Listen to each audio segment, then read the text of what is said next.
Well, when Tim came to us, I was doing a deliverance night at our local church. When I saw this gentleman, he was right on the edge of his seat. And as I began to speak, he just started sweating. I began to share about breaking Masonic curses, freemasonry curses from the secret society. And at the end, he came forward and he began to tell me his story. He said every male back to the 1700s had been a member of the Masonic Lodge in his direct ancestry. So that's a lot of generations. And he said that his life, he had attempted suicide 4 times. Wow. And that he was called as a minister and he would start doing really, really well. He had actually started 3 different ministries. And then when he would start doing well, things would just hit his life and boom, he would fall hard. And he attempted suicide 4 different times.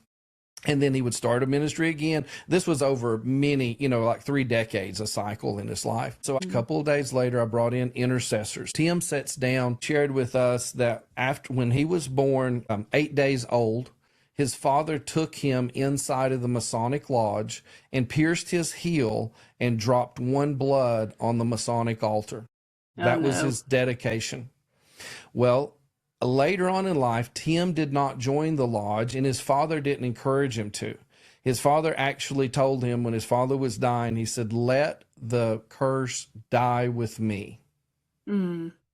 And so therefore, when Tim wasn't like all the other males, then it triggered a curse upon his life. And there's something we teach on triggered curses. So when we started dealing with this, the demon came forth. The demon called itself Marduk, which was one of the many gods of the Babylonian Empire.